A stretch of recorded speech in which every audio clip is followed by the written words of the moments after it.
Olá, hoje nós vamos estudar os capítulos 13 a 15 do livro de 2 Reis, versículos 1 a 3 do capítulo 13. Atalia era filha de Acabe e se dedicou a fazer a adoração a Baal florescer em Judá. Essa tentativa de expurgar a casa real de Judá levou a dinastia de Davi à beira da extinção. Jeoseba provavelmente não era filha de Atalia, deveria ser uma meia-irmã de Acasias. Em 2 Crônicas 22, versículo 11, ela é identificada como a esposa do sacerdote Joiada. Joás era filho de Acasias e assim era neto de Atalia.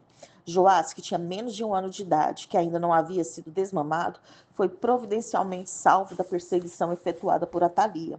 No templo, Joás seria instruído na lei de Deus e ficou escondido por 6 anos, enquanto sua avó governava Judá. Versículo 4 do capítulo 11. Depois de 6 anos, o sacerdote Joiada elaborou um plano para mobilizar as forças leais a Davi. Entre os revolucionários estavam os cários, ou seja, a guarda real. Eles são de origem incerta, embora alguns eruditos os retratem como mercenários vindos da Cária, no sudeste da Ásia Menor. A facilidade da revolução sugere que havia uma grande reserva de lealdade para com a dinastia de Davi. Joiada vinculou seus conspiradores mediante um juramento de lealdade ao jovem herdeiro ao trono, provavelmente um juramento em nome do Senhor. Versículos 5 a 9 do capítulo 11. Joiada reuniu suas forças e executou o golpe. Era provável que o portão de trás da guarda estivesse na muralha sul, separando o templo do Palácio Real. Os guardas que estavam de folga no sábado poderiam ser colocados para fazer a guarda da casa do Senhor, sem que Atalia notasse suas ausências. Joiada conseguiu o apoio de 3 grupos, dos capitães do exército, dos levitas e dos cários, ou seja, a guarda do palácio. Versículo 10 do capítulo 11. As lanças e os escudos podem ter feito parte dos despojos que Davi capturou do rei Hadadezer de Zobá, em 2 Samuel 8, a partir do versículo 3, e que ele dedicou ao Senhor, em 2 Samuel 8, de versículos 7 a 11. Assim, essas lanças e esses escudos estavam guardados no templo. Outra explicação é que esses armamentos faziam parte das lanças e dos escudos pessoais de Davi. Versículo 12 do capítulo 11. O livro do testemunho era uma cópia da lei de Moisés, que também contém a história da origem da raça humana e a história do povo hebreu até a entrada na terra de Canaã. Versículos 14 a 16 do capítulo 11. As colunas, chamadas Jaquim e Boaz, circundavam o vestíbulo do templo. Quando o povo se reunia no templo em ocasiões importantes, como em algum discurso real, as pessoas costumavam ficar de pé nessa área, defronte do templo propriamente dito. Em vez de se retirar para reunir apoio, Atalia tentou interromper a cerimônia. Ela foi removida do recinto sagrado e executada, cumprindo assim a profecia contra a casa de Acabe. Isso revelou claramente que lhe faltava apoio. Versículos 17 a 20 do capítulo 11. Joiada liderou o povo e Joás a renovarem sua lealdade à aliança mosaica. Considerando-se o influxo da adoração a Baal no passado recente de Judá, era apropriado que todos buscassem um novo início, dedicando-se novamente ao Senhor, o rei e o povo, e à destruição total do templo de Baal. Joiada liderou o povo em uma completa reforma. Eles não fizeram apenas a coroação de um rei, mas uma renovação da aliança com o Senhor. Agora nós vamos estudar o capítulo 12, versículo 1 a 3 do capítulo 12. Joás reinou de 835 a 796 a.C. Ele foi um bom rei enquanto foi instruído pelo sacerdote Joiada. O reinado de Joás não deixou de ter suas falhas religiosas. O povo continuou a adorar nos lugares altos. Versículos 4 e 5 do capítulo 12. Joás propôs o uso das rendas do templo para conservar o templo. O templo fora negligenciado durante os anos de Atalia. A taxa pessoal era a taxa a ser paga quando os jovens israelitas atingiam a idade de 20 anos, em que eram obrigados a alistar-se para passar um ano em serviço militar e doar cada um meio ciclo para o santuário. Versículos 6 a 8 do capítulo 12. Os sacerdotes tinham sido negligentes na reparação à casa do Senhor. Talvez após alguns conflitos entre os oficiais do templo e o rei sobre quem administrava os gastos das receitas, o rei assumiu o controle de algumas receitas do templo e as designou para a reconstrução do templo. É possível que Joás tenha assumido o controle apenas das taxas e das doações designadas para as operações de reconstrução. Versículos 9 a 12 do capítulo 12. Essas taxas designadas eram dirigidas a uma arca da tesouraria, destinada para a reconstrução da casa do Senhor. E então, por ordem do rei, esses fundos eram desembolsados para a reconstrução ou fazer reparos na casa do Senhor. Versículos 13 a 15 do capítulo 12. Os supervisores eram tão honestos que nenhuma prestação de contas era necessária. Contudo, os recursos eram inadequados para a reposição dos utensílios necessários à adoração no templo. Mais tarde foram destinados recursos para esse propósito. Versículos 17 e 18 do capítulo 12.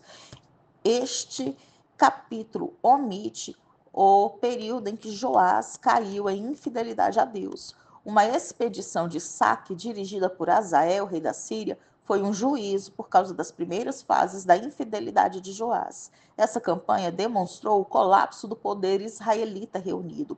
2 décadas anteriores a esse momento na história, quando Jeú se apoderou do trono, Israel competia com Azael por Ramote de Gileade, praticamente em termos de igualdade. Agora, aparentemente, Azael marchou livremente através do território de Israel até chegar a Judá. Joás enviou os tesouros da casa do rei e da casa do Senhor para comprar a retirada de Azael.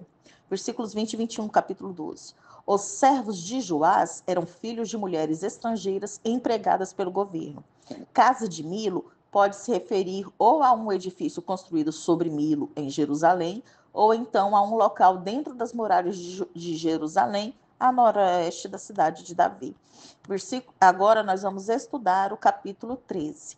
Versículos 1 e 2 do capítulo 13. O reinado de Jeoacás marcou o ponto baixo da sorte dos hebreus entre a grandeza de Acabe e Josafá e a grandeza de Jeroboão II e Azarias. Ironicamente, as condições ficaram ainda piores depois do morno avivamento de Joás.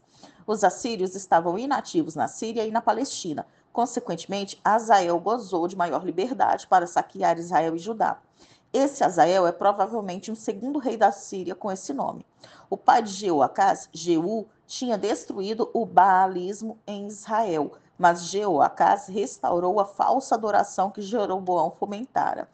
Versículo 3, capítulo 13. Ben-Hadad, filho de Azael, é Ben-Hadad III. O juízo de Deus concedeu predomínio da Síria durante o reinado de Jeoacás e na segunda metade do reinado de Joás de Judá. Versículos 4 e 5 do capítulo 13. Jeoacás orou a Deus por misericórdia, e Deus foi misericordioso. Os historiadores concordam que esse Salvador foi um novo rei da Assíria, Hadad-Nirari III, que atacou o oeste em 805 a.C. e desviou de Israel o poder sírio. Versículos 6 e 7 do capítulo 13. O poste ídolo da falsa deusa Azerá foi erguido por Acabe e aparentemente não chegou a ser tocado pelas reformas de Jeú. O rei foi deixado com um grande número de homens de infantaria, mas apenas com pouquíssimos carros de combate. Isso diminuiu drasticamente a sua capacidade de reação rápida diante de alguma crise militar. Versículos 10 a 13 do capítulo 13. No início do reinado de Jeoás, uma parada na pressão assíria fez com que a Síria atacasse os hebreus novamente. Essa ameaça pode ter sido o contexto para a visita no leito de morte de Eliseu, a partir do versículo 14. Jeroboão II governou entre 793 a 753 a.C., incluindo 11 anos como corregente com seu pai Jeoás. Jeroboão começou a reinar de modo independente quando Jeoás morreu em 782 a.C. Versículos 14 a 19 do capítulo 13. Apesar do julgamento negativo contra Jeoás, havia afeição mútua entre o rei e Eliseu. O profeta lhe fez uma profecia simbólica em que Eliseu designou as flechas como símbolos da derrota da Síria. A janela pela qual Jeoás atirou a primeira flecha abria-se para o lado da região controlada pela Síria. Em seguida, Eliseu ordenou que o rei golpeasse simbolicamente a terra com as flechas, e então ele repreendeu Jeoás por não ter feito isso mais vezes. Talvez uma indicação da falta de zelo de Jeoás. Versículos 20 e 21 do capítulo 13. Deus ainda tinha mais um milagre para certificar sua obra por intermédio de Eliseu. Um homem morto voltou à vida porque seu corpo entrou em contato com os ossos de Eliseu. Os ossos de Eliseu não possuíam poderes mágicos. Esse milagre testemunhou o poder e o testemunho de Deus que foi dado por seu profeta escolhido.